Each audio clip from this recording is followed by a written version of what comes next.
Alright, welcome guys. This will be my video on, basically it will be about John Cena, about him turning heel, about why he won't, or why people feel that he won't, and that the idea that he's lying behind the reason that he says. Which, if you listen to his answers closer than face value, you understand what he's saying. And I'm talking about more recent interviews, like within the last year or so. Not really the 2K15 interview where it seems like maybe he didn't want to be heel, or his answer gave that impression. I'm talking about more recent ones with Jericho and Austin, and just or like on the spot interviews and questions like that. So let's get into it. Misconstruity is that John Cena will not turn heel because of the kids, and because people say, oh well, he's lying. He likes the money. He likes the guys. Randy Orton's a pretty big heel, and him and John Cena make close to the same amount of money. Cena makes more, but Orton makes pretty close to that amount, and he's a bad guy.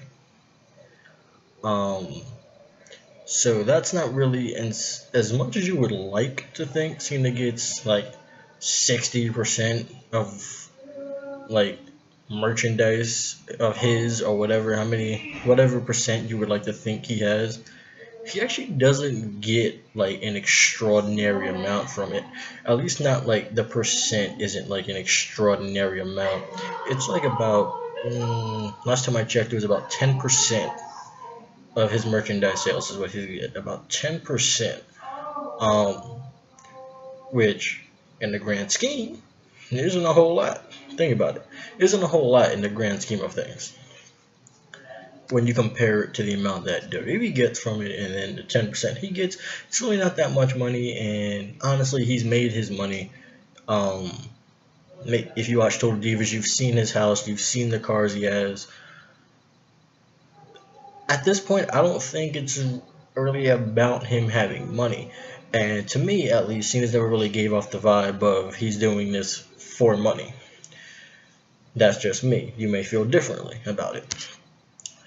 Now, getting to the lying about the kids part, this is partly true when he says for the kids. This is partly true. Now, if you watch the Chris Jericho one, if you really listen to what he's saying instead of trying to get to the point you want to hear, about bottom line, what are you gonna do? If you listen instead of just zoning out until you hear him say something about a heel turn, and then you zone in and you pick up that sentence or two that he says about it. If you listen to the whole thing, what he says is that it appears that he's probably pretty excited actually for a heel turn, because when he talks about it with The Rock, how he was supposed to have a heel turn, then he says that they thought about it. He never said that he was in the office and they were like, listen, we're going to make you heel. He said that they thought about it. Like, thought. That's like if you're with your friends and you're like, hey man, thinking maybe we get McDonald's tonight. And you said you think you may get McDonald's tonight, and your friend, all he heard was McDonald's, and he instantly darts off, puts his hoodie on, puts his sneakers on, tosses you the keys, and he's like, alright, when are we going?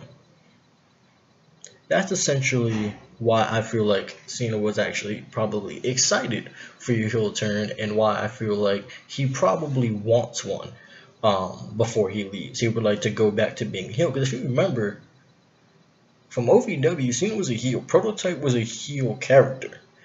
Then when he came to WWE, technically, I guess to start off, he was a face character with, always wearing the tights of the team of, wearing the same color tights to the team that they were in, or the state that they were in, their team, their sports team, their color.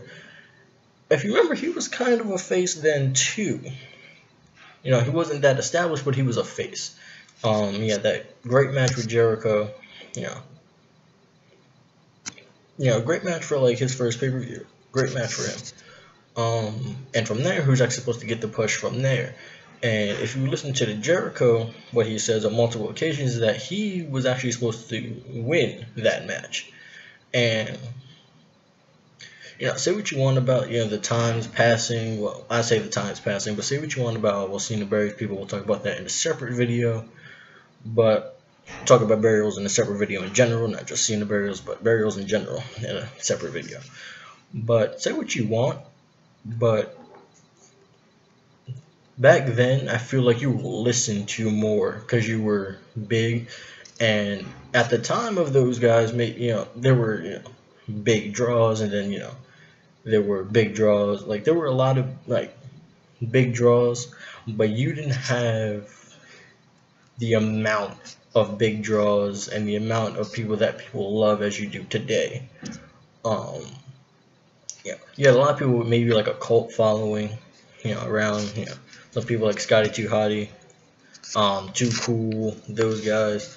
But say what you want, but I feel like people, as contrary from today, wrestlers back then had more pull with, what they, top guys had more pull with what they do and what they were willing to do because they knew, chances are, if you were that big, you probably weren't going to get fired or suspended. But now with so much, so much talent, as WWE, feels they can survive without any given person, as opposed to back in the day, that wasn't the case.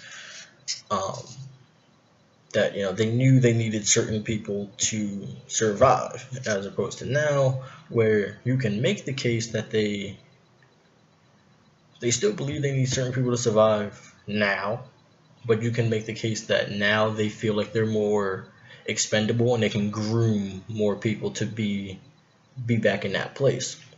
Now, back to what I was actually talking about. He was actually to lose that match, and Jericho went to Vince and he said, "Hey, I have a feeling about this kid. I think we should rewrite the ending, and we should actually have him win."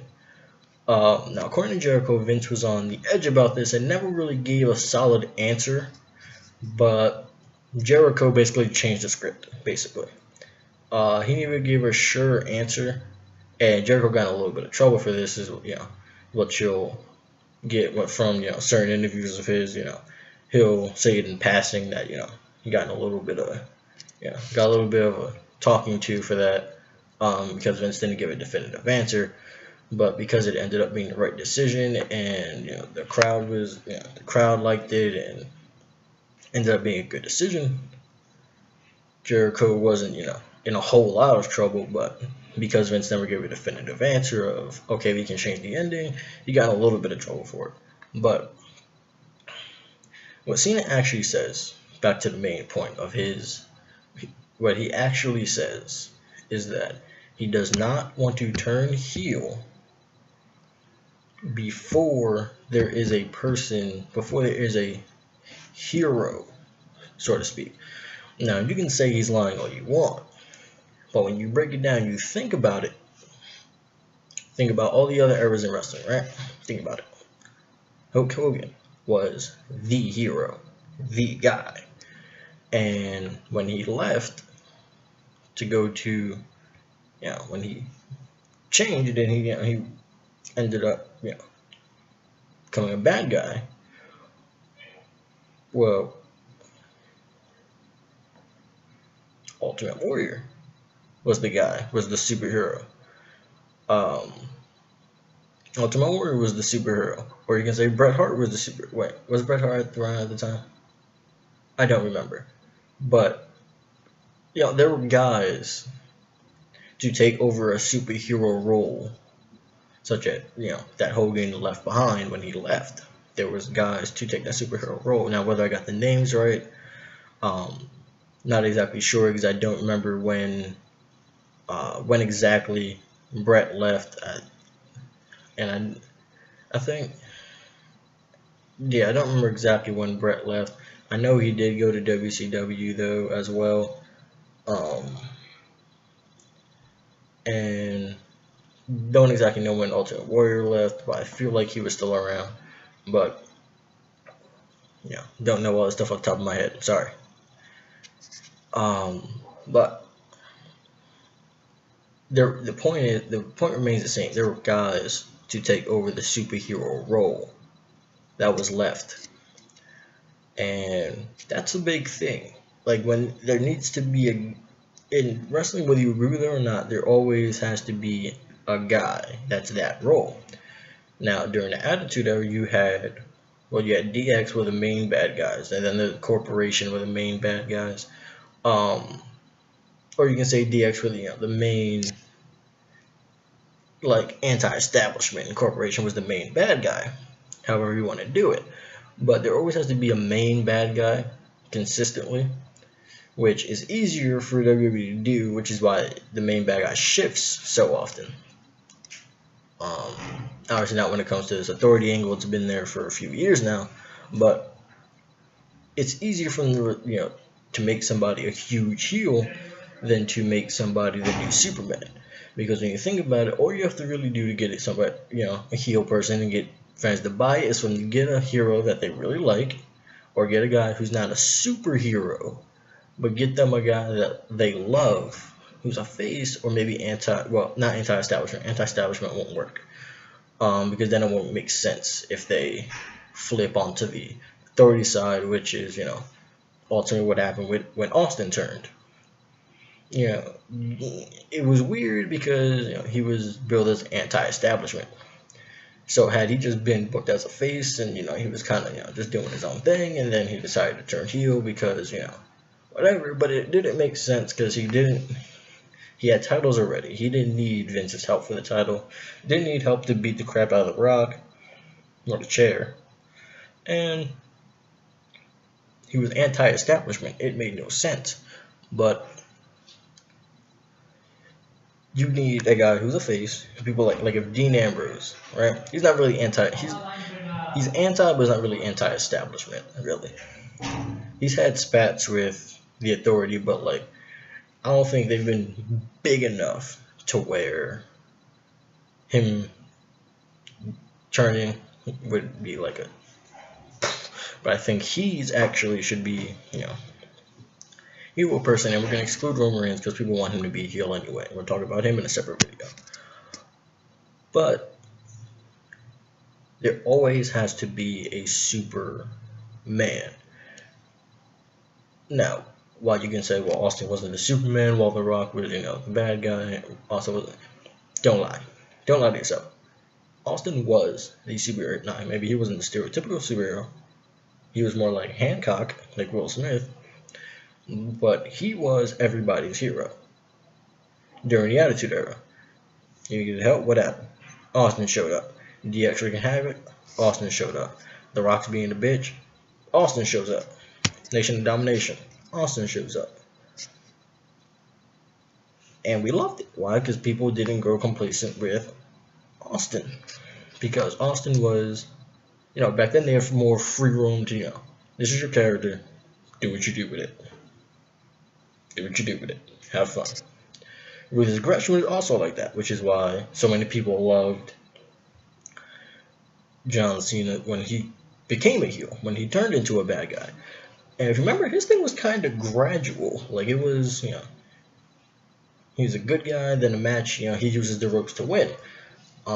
Which actually looked maybe like it botched a little bit, like he was supposed to be closer to the rope, or maybe he was supposed to put his feet on the ropes a little earlier, because he didn't put them on until like 2.5. But either way, that started it, and then I think it was like 2 shows later, then the rap thing, and then he changed his clothes, and then so his thing was more gradual to be a heel. It's not always that gradual. Say what you want, but a good heel turn that happened suddenly, and it was to a minor character, but it was R-Truth when he turned on John Morrison. That snap came really out of nowhere because he accepted the match to his friend. They agreed before the match that we cool. no matter what, we cool after this. Wasn't cool. Archie flipped out, beat the crap out of John Morrison.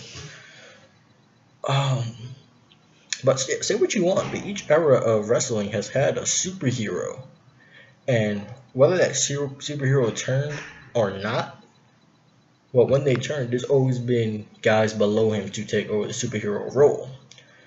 Now, when you think about it, there's no one there for John Cena right now, for him to turn heel and for there to be someone there. And it's and whatever you think, it's not about money. I genuinely, like, you may not believe me, you may not believe him, but I genuinely feel, as from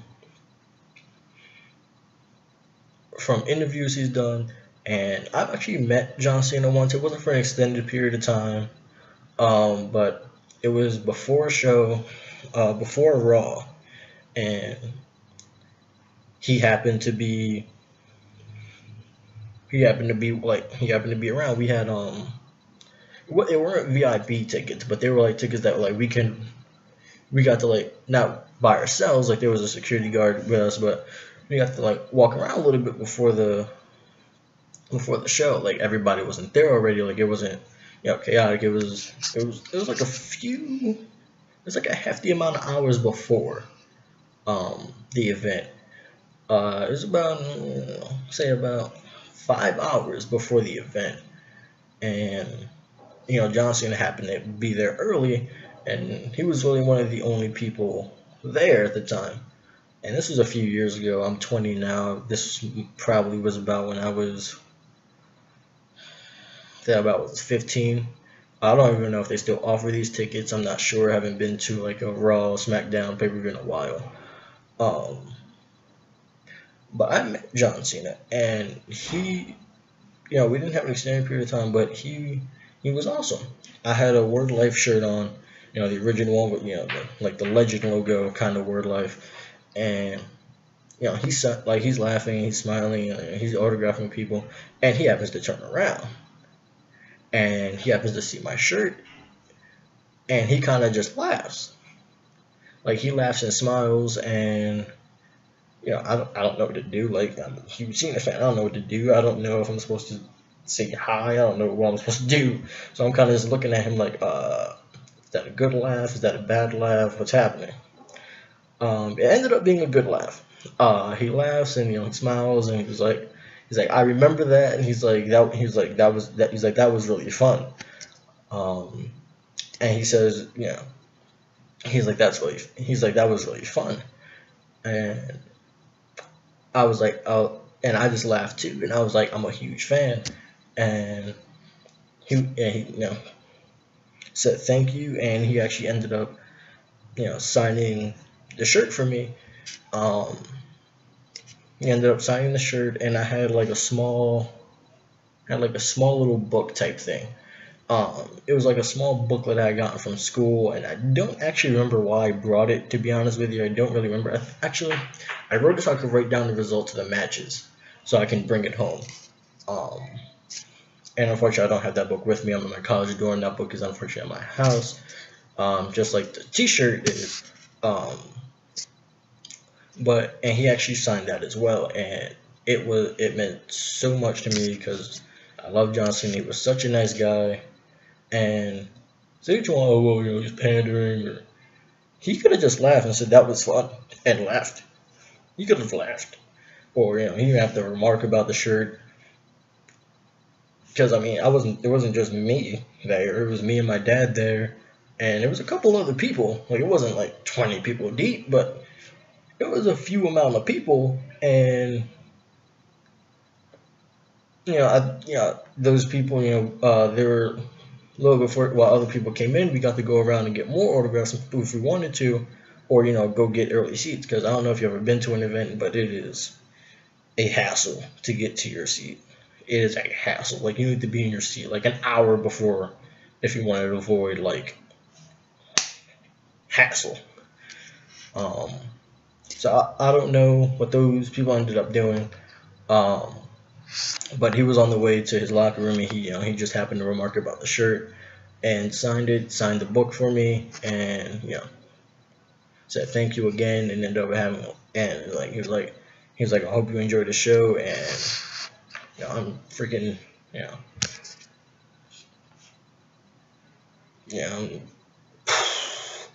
John Cena just signed things for me. He said, "Hey," like he shared a laugh over my shirt, like, and it was an awesome experience. Honestly, it was an awesome experience, and I know those don't come around often because I hear, you know, I read comments from people, or I know people, or people I know people who've had bad experiences meeting superstars for the first time. Like maybe they came off as a dick, or things like that. Cena came off as a very chill guy. Very chill guy that you'd want to hang out with. Now, maybe not for you, but to me, that's the way he came off. Um, and it was special to me that he took the time to laugh. We had a laugh over the shirt. Um, he signed things for me. Told me have a great night. I said thank you, and he was gone. Um, and it was great. Honestly, it was great.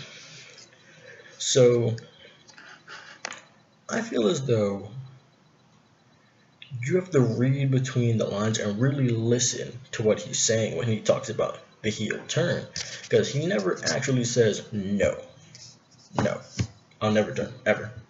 It's not what he says. Most of the time in his interviews, he alludes to the fact that he would like to turn heel. And from what I got from his interview with Jericho, he said, they thought about it going back to like 10 minutes probably ago. But they thought about making heel for the Rock turn, and this was just a thought. This wasn't a definitive thing. It was like, we may think about turning you. And, he says he went and he recorded a new theme song, went and got new attire, and he was ready to go. He was ready to be heel again. He was ready for the turn, and then they ended up not doing it. So to me, that came off as, he's excited. He would like to turn heel. But I also get where he's coming from, where, now there's a lot of children now that are watching this, at TV 14, Attitude and Ruthless Aggression. You had kids, but it wasn't that many. Like, it wasn't as many as it is today, where now that it's PG and more parents are taking their kids to see the show. And, letting them watch it on TV. Now, so for a lot of the moments, now that's a factor. Now, if he was still TV 14, I'm sure he would have no issue because, whatever. Because most likely in TV 14, there would be more room to have like another character to fall behind for that. Because a lot of the guys probably wouldn't have left so early. And they stayed TV 14. A lot of guys left early for the TV 14 reasons and whatever. But you gotta think that what he's saying isn't that far-fetched, really. What he's saying is to, like another hero is all he's saying for like 8-year-olds. Because imagine at 8 years old, right? Imagine at 8 years old. Let's not even do wrestling. Let's imagine at 8 years old, Spider-Man is your favorite comic book character. You love Spider-Man. Love Spider-Man. He's awesome. And maybe you're reading a book and Spider-Man all of a sudden just snaps Mary Jane's neck. You're like, oh god, what just happened? Yeah. So to an 8-year-old kid, that's like kind of what would happen. At least that's what he feels. I kind of feel like, for some children it would punch in the face. Not literally, but they feel like, oh god. Right? So that's my take on Cena turning heel. I would love to see it. I do think it will most likely happen before he retires. I see him retiring in probably 3 or 4 years. But I don't see him being the top guy that whole time, or not the top guy that whole time, because as we see, they're trying to do Roman Reigns as the top guy. Now he's being rejected, but hey, that's what he's doing. But now they have young guys coming in, so maybe that spot can go to Sami Zayn now. Maybe they can, Sami Zayn and Kevin Owens could be the Cena Orton. You know what I'm saying? Like the biggest heel, the biggest face. You know what I'm saying? So I do think Cena will turn heel. And from his interviews, I get the impression that he would like to turn heel. And he would be excited to do so. He says if they turned him heel, he's down for basically whatever, whatever they decide, he's with it, and you can take it as he's kissing ass or whatever. But think about it this way: if you're at the job you love, right, whatever that may be, whatever it may be, you're at the job you love, and your boss, could be a dickhead sometimes, and people get fired for less, like regardless of certain things, regardless. You make that, but no, you have your friends like, hey, should poop in his desk. I'm like, what? Like, hey, should poop in his desk. Should poop in his desk. Should poop in his desk. Well, think about this. You can do what your boss tells you to do at your job that you really love. He does say him and Vince have creative differences. Sometimes they do clash on what to do. But think about it. Dream job. Your friends are telling you, hey, poop in his pants. Or poop in his desk, right? Poop in his desk, poop in his desk, poop in his desk. So you're like, alright, fuck it. He's not gonna know. So you poop in his desk. Well, either word gets back to him, or there's a camera in his office, or whatever. Somehow he finds out you pooped in his desk. And you just got fired from your dream job. Well, how dumb do you feel? Because people told you to do something that could potentially get you fired at your dream job. You did it and got fired. Makes sense, right? So I'm not saying Cena turning heel would make him fired, but I do think that he takes being fired into consideration. Being that anybody at any time can be fired or suspended, and you can say what you want. Well, Cena's too big to be fired. Well, pretty big names have been fired over the years. Some pretty big names have been fired. You'd be like, oh, well, they're not John Cena. Big names have been fired for less. So if you want Cena to go rampaging and be like, well, F you, Vince, this is what I'm doing, fuck you, fuck this, I'll be back tomorrow with my fucking heel shit. Well, most likely that's not going to go well. Most likely you're going to get a fax saying you're fired. You're fired. Or he might just run down the hallway, fucking tap your ass and say you're fired. But that's the point I'm saying. Even though you think he's too big to be fired or to get repercussions, nobody's too big for anything. Like if you were the fucking, you're the fucking CEO of your company, but you have a board of directors, you can be voted out. The dude who invented Facebook was voted out at one point. Sorry, not Facebook. Steve Jobs of Apple was voted out at one point. And I didn't see the Facebook movie, and I haven't looked up Mark Zuckerberg, so it might have happened to him too. Maybe. I know Steve Jobs was fired from Apple, and it was his company. He was the CEO. Board of directors voted him out. He was fired. So no one's ever too big for anything. The president of the United States can be impeached. Nobody's too big for anything. So whether you love him or you hate him, I hope maybe you go and listen to some of his other interviews, or you take what I'm saying into consideration. But thank you, and don't worry, all my videos won't be 30 minutes long, I promise.